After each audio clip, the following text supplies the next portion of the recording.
My name is Samantha Matney, and I'll be performing a storytelling titled Miss Brooks' Story Nook by Barbara Botner. Miss Brooks has a story nook, first thing before school. Zip!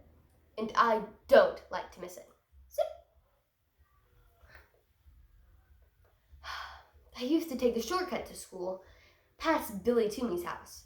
But every time I did, he'd grab my hat and yell, "I'm gonna get you, Missy." It's vexing. So I usually take the long way to school.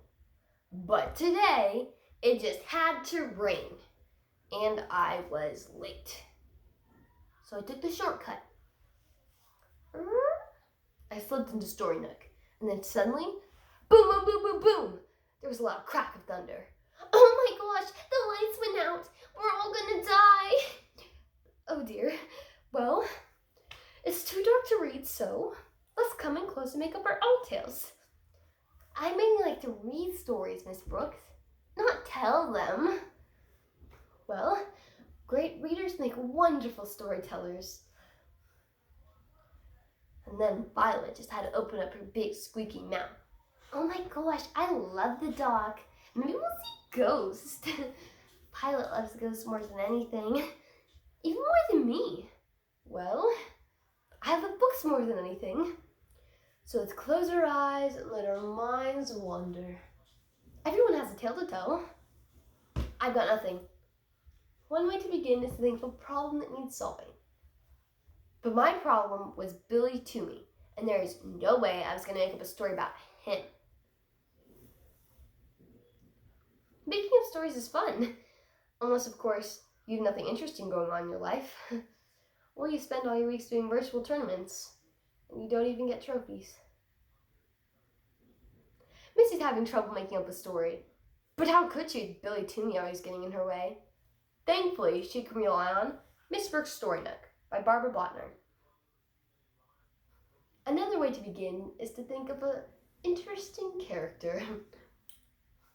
Well, Wilbur said aliens and spaceships were cool. Violet said ghost. Plum said aliens and ghosts were too scary. And I thought it'd take more than aliens or ghosts to scare Billy Toomey. I wonder if anything would. An ogre lives next door to me. Really? An ogre? Yeah, and she has a bunch of wild animals for pets. Well, that's an excellent start, Missy. What kind of animals? Well, she has a lion, an alligator, a couple hyenas, and there is a terrible smell that drifts up from her basement. It's probably the snake. Oh, why can't there be kittens? Ghost! Well, stories need plot, Missy. What happens next? Well, Crucilla's snake gets out of its cage, but then she catches it right away. The end. Not so fast. You're right, Missy. This story needs more plot. What happens next? Well, the snake slithers up the street to that exasperating Billy Toomey's house. And it wraps around him, and it squeezes him so hard his eyes pop out. Whoa. I guess that takes care of Billy Toomey. Oh, and poor Gracila, I said, on a roll, came to a wretched end. Really? How wretched? Well, her snake ate her. She's dead, dead, dead. Whoa. Why'd you kill Gracila? She wasn't hurting anyone. Plum's right, Missy. We all like our stories to have satisfying endings. Okay, so maybe the snake doesn't eat Gracila. Instead, she gets on a spaceship and she flies to another planet. Too boring. A ghost planet? Too lame. A kitten planet? Too lame. Well, what happens next, Missy? Well, Gracila decides snakes might be a bit too much trouble after all. So what does she do with it? So she gives it to me. And what will you do with it? Storytelling was full of questions. And then suddenly, the lights came back on.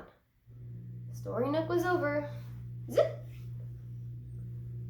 but my story still needed an ending. The next day, I wasn't late, and it wasn't raining, but I took the shortcut to school anyways. When Billy Toomey said, "I'm gonna get you," I was ready. I gave him my best snake-eyed stare and said, "Hey, Billy, did I ever tell you about that enormous, slimy boa constrictor my neighbor Graciela gave me?" "Huh?" "It splitters around the neighborhood, sniffing out its favorite meal, which is exasperating boys like you."